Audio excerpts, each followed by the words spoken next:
بسم الله الرحمن الرحيم ياسين والقرآن الحكيم إنك لمن المرسلين على صراط مستقيم تنزيل العزيز الرحيم لتنذر قوما ما أنذر آباؤهم فهم غافلون لقد حق القول على أكثرهم فهم لا يؤمنون إنا جعلنا في أعناقهم أغلالا فهي إلى الأذقان فهم مقمحون وجعلنا من بين أيديهم سدا ومن خلفهم سدا فأغشيناهم فهم لا يبصرون وسواء عليهم أنذرتهم أم لم تنذرهم لا يؤمنون إنما تنذر من اتبع الذكر وخشي الرحمن بالغيب فبشره بمغفرة وأجر كريم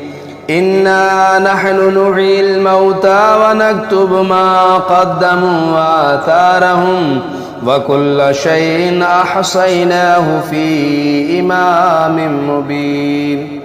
واضرب لهم مثلا أصحاب القرية إذ جاءها المرسلون إذا أرسلنا إليهم اثنين فكذبوهما فعززنا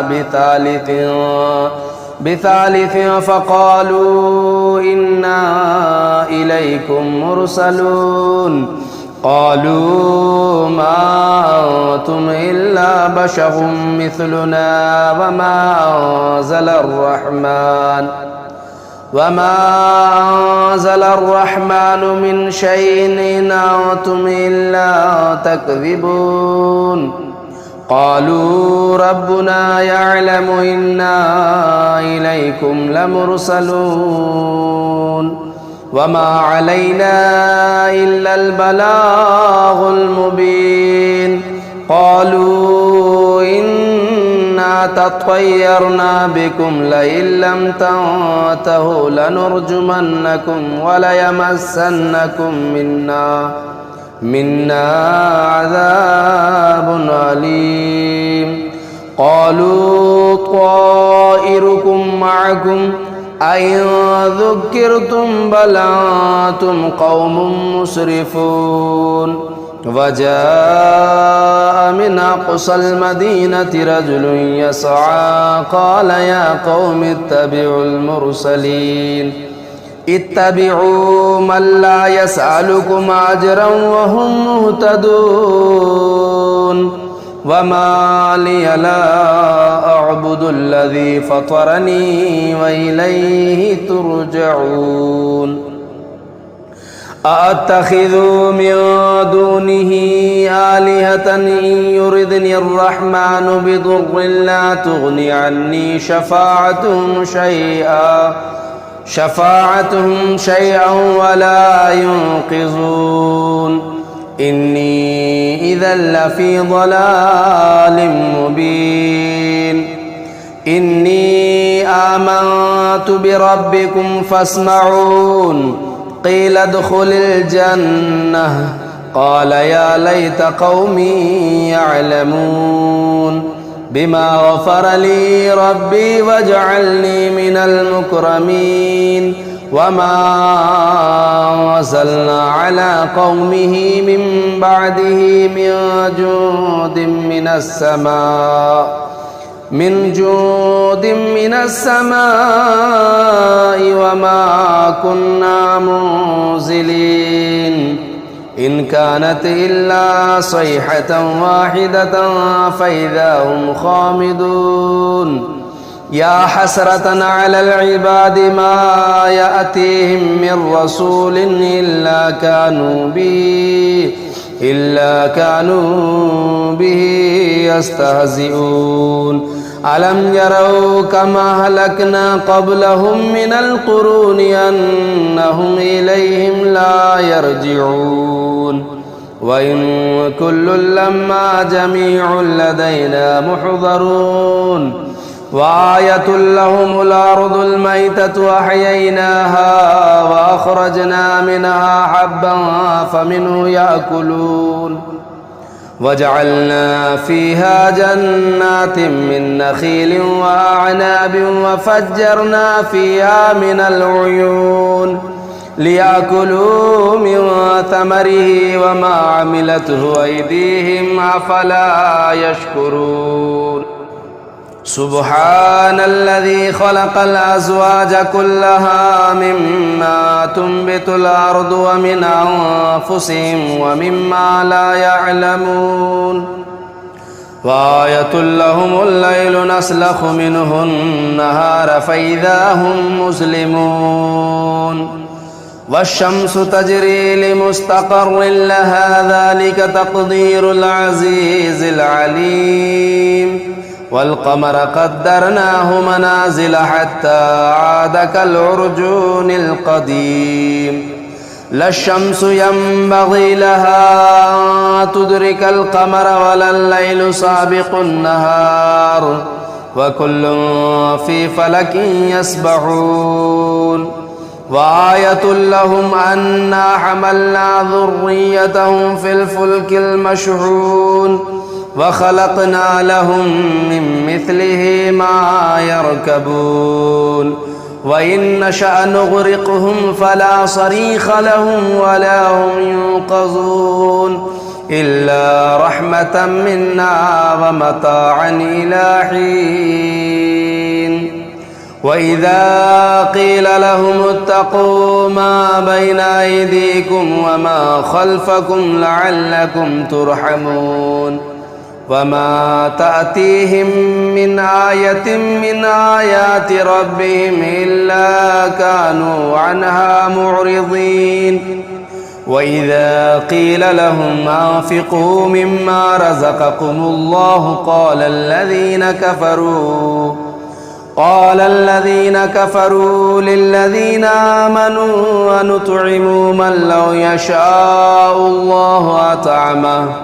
إن أنتم إلا في ضلال مبين ويقولون متى هذا الوعد إن كنتم صادقين ما ينظرون إلا صيحة واحدة تأخذهم وهم يخصمون فلا يستطيعون توصية ولا إلى أهلهم يرجعون ونفخ في الصور فإذا هم من الأجداث إلى ربهم ينسلون قالوا يا ويلنا من بعثنا من مرقدنا هذا ما وعد الرحمن وصدق المرسلون إن كانت إلا صيحة واحدة فإذا هم جميع لدينا محضرون فاليوم لا تظلم نفس شيئا ولا تجزون إلا ما كنتم تعملون إن أصحاب الجنة اليوم في شغل فاكهون هم وأزواجهم في ظلال على الأرائك متكئون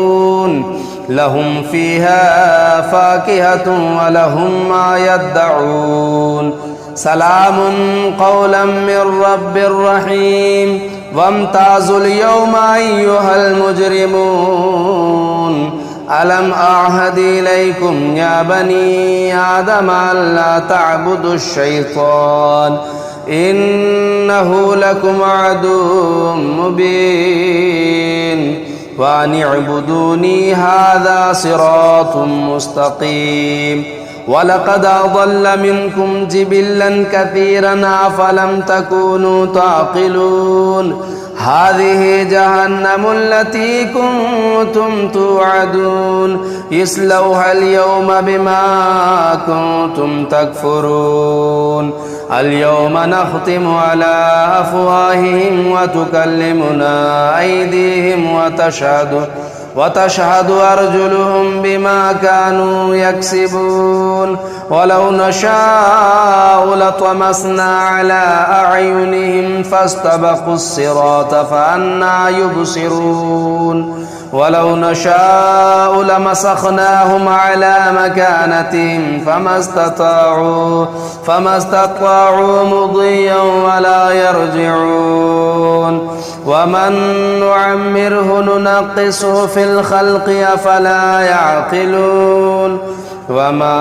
علمناه الشعر وما ينبغي له إن هو إلا ذكر وقرآن مبين لينذر من كان حيا ويحق القول على الكافرين أولم يروا أنا خلقنا لهم مما عملت أيدينا أنعاما فهم لها مالكون وذللناها لهم فمنها ركوبهم ومنها يأكلون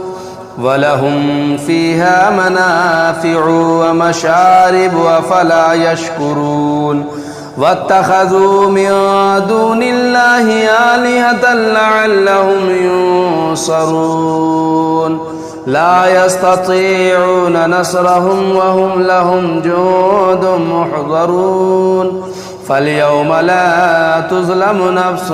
شيئا ولا تجزون إلا ما كنتم تعملون فلا يحزنك قولهم إنا نعلم ما يسرون وما يعلنون أولم ير الإنسان أنا خلقناه من نطفة فإذا هو خصيم مبين وضرب لنا مثلا ونسي خلقه قال من يحيي العظام وهي رميم قل يحيي الذي أنشأها أول مرة وهو بكل خلق عليم الذي جعل لكم من الشجر الأخضر نارا فإذا أنتم منه توقدون أوليس الذي خلق السماوات والأرض بقادر على أن يخلق مثلهم بلى وهو الخلاق العليم إنما أمره إذا أراد شيئا أن يقول له كن فيكون فسبحان الذي بيده ملكوت كل شيء وإليه ترجعون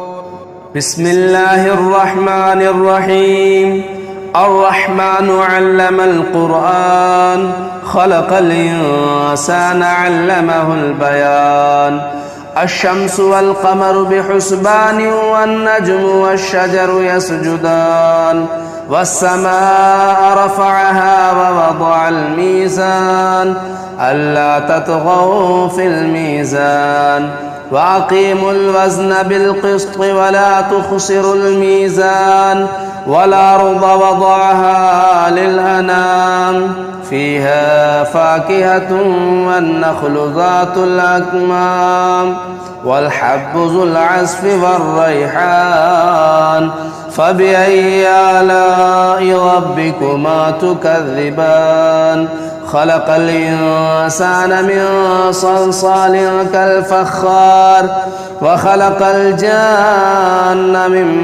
مارج من نار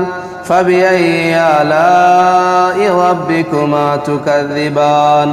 رب المشرقين ورب المغربين فبأي آلاء ربكما تكذبان مرج البحرين يلتقيان بينهما برزخ لا يبغيان فبأي آلاء ربكما تكذبان يخرج منهما اللؤلؤ والمرجان فبأي آلاء ربكما تكذبان وله الجوار المنشآت في البحر كالأعلام فبأي آلاء ربكما تكذبان كل من عليها فان ويبقى وجه ربك ذو الجلال والإكرام فبأي آلاء ربكما تكذبان يسأله من في السماوات والأرض كل يوم هو في شأن فبأي آلاء ربكما تكذبان سنفرغ لكم أيها الثقلان فبأي آلاء ربكما تكذبان يا معشر الجن والإنس إن استطعتم أن تنفذوا من أقطار السماوات والأرض فانفذوا لا تنفذون إلا بسلطان فبأي آلاء ربكما تكذبان يرسل عليكما شعاظ من نار ونحاس فلا تنتصران فبأي آلاء ربكما تكذبان فإذا انشقت السماء فكانت وردة كالدهان فبأي آلاء ربكما تكذبان فيومئذ لا يسأل عن ذنبه إنس ولا جان فبأي آلاء ربكما تكذبان يعرف المجرمون بسيماهم فيؤخذوا بالنواصي والأقدام فبأي آلاء ربكما تكذبان هذه جهنم التي يكذب بها المجرمون يطوفون بينها وبين حميم آن فبأي آلاء ربكما تكذبان ولمن خاف مقام ربه جنتان فبأي آلاء ربكما تكذبان ذواتا أفنان فبأي آلاء ربكما تكذبان فيهما عينان تجريان فبأي آلاء ربكما تكذبان فيهما من كل فاكهة زوجان فبأي آلاء ربكما تكذبان متكئين على فرش بطائنها من استبرق وجنى الجنتين دان فبأي آلاء ربكما تكذبان فيهن قاصرات الطرف لم يطمثهن إنس قبلهم ولا جان فبأي آلاء ربكما تكذبان كأنهن الياقوت والمرجان فبأي آلاء ربكما تكذبان هل جزاء الإحسان إلا الإحسان فبأي آلاء ربكما تكذبان ومن دونهما جنتان فبأي آلاء ربكما تكذبان مدهامتان فبأي آلاء ربكما تكذبان فيهما عينان نداختان فبأي آلاء ربكما تكذبان فيهما فاكهة والنخل والرمان فبأي آلاء ربكما تكذبان فيهن خيرات حسان فبأي آلاء ربكما تكذبان حور مقصورات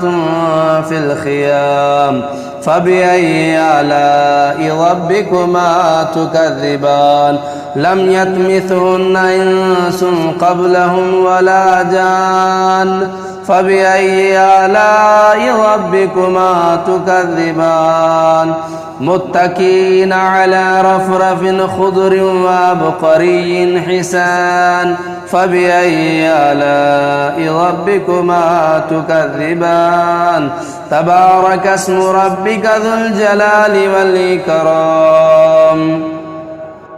بسم الله الرحمن الرحيم تبارك الذي بيده الملك وهو على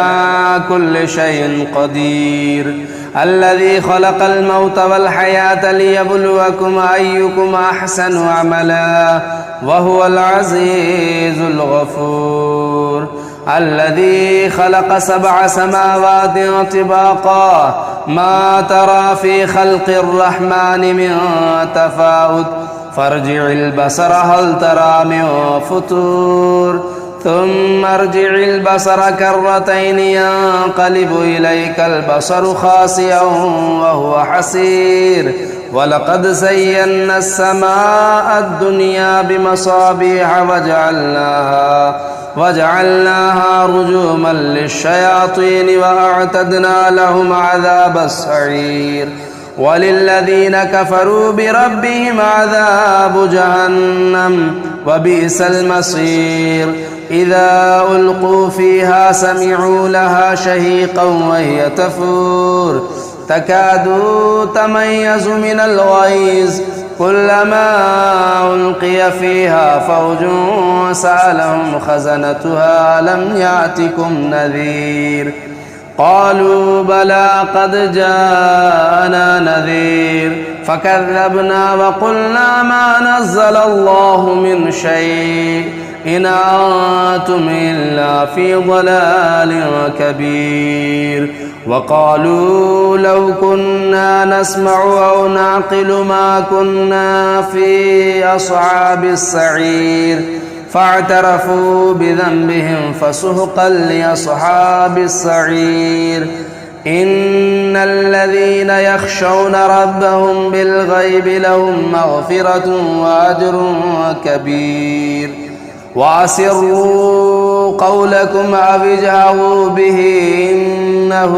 عليم بذات الصدور ألا يعلم من خلق وهو اللطيف الخبير هو الذي جعل لكم الأرض ذلولا فامشوا في مناكبها وكلوا من رزقه وإليه النشور أأمنتم من في السماء أن يخسف بكم الأرض فإذا هي تمور أم أمنتم من في السماء أن يرسل عليكم حاسبا فستعلمون كيف نذير ولقد كذب الذين من قبلهم فكيف كان نكير أولم يروا إلى الطير فوقهم صافات ويقبضن ما يمسكهن إلا الرحمن إنه بكل شيء بصير أمن هذا الذي هو جند لكم ينصركم من دون الرحمن إن الكافرون إلا في غرور من هذا الذي يرزقكم إن أمسك رزقه بل لجوا في عتو ونفور أفمن يمشي مكبا على وجهه أهدى من يمشي سويا على صراط مستقيم قل هو الذي أنشأكم وجعل لكم السمع والأبصار والأفئدة قليلا ما تشكرون قل هو الذي ذرأكم في الأرض وإليه تحشرون ويقولون متى هذا الوعد إن كنتم صادقين قل إنما العلم عند الله وإنما أنا نذير مبين فلما رأوه زلفة سيئت وجوه الذين كفروا وقيل هذا الذي كنتم به تدعون قل أرأيتم إن أهلكني الله ومن معي أو رحمنا فمن يجير الكافرين من عذاب أليم قل هو الرحمن آمنا به وعليه توكلنا فستعلمون من هو في ضلال مبين قل أرأيتم إن أصبح ماؤكم غورا فمن يأتيكم بماء معين اللهم صل على سيدنا محمد وعلى آل سيدنا محمد وبارك وسلم صلاة وسلاما عليك يا رسول اللہ۔ الہ العالمین خالق کائنات میرے مولا سورہ یاسین شریف کی تلاوت کی ہے، سورہ ملک شریف پڑھا ہے، سورہ رحمان شریف جو تلاوت کی ہے۔ خالق کائنات اگر اس میں قصداً کوئی غلطی ہوئی ہو معاف فرما، اسے اپنی بارگاہ میں مستجاب فرما، اور اس کا اجر و ثواب جو تیری بارگاہ سے آتا ہو تمام کا تمام حضور اکرم جناب احمد مجتبی محمد مصطفیٰ صلی اللہ علیہ وسلم کی بارگاہ بے کس پناہ میں پیش ہے، ہدیتاً میرے مولا قبول فرما۔ حضور کے صدقے کر کے تمام انبیاء علیہ السلام کی بارگاہ میں مولا پیش قبول فرما، اور اس کا اجر و ثواب تمام کا تمام یا اللہ جو تیری بارگاہ سے آتا ہو تمام اہل بیت اطہار کی بارگاہ میں پیش قبول فرما، و صحابہ کرام رضوان اللہ علیہم اجمعین کی بارگاہ میں پیش الہی قبول فرما۔ اس کا اجر و ثواب پروردگار عالم تمام امت مسلمہ میں سے جو لوگ حالت ایمان دنیا فانی سے جا چکے مولا تمام کی روحوں کو پیش کرتے ہیں قبول فرما، آمین بجاہ النبی الامین وصلی اللہ تعالی علی محمد صلی اللہ علیہ وسلم۔ دین کی بات پھیلانا صدقہ جاریہ ہے، ثواب کی نیت سے اس ویڈیو کو تمام دوست احباب رشتہ داروں کو شیئر کریں، جزاک اللہ خیر۔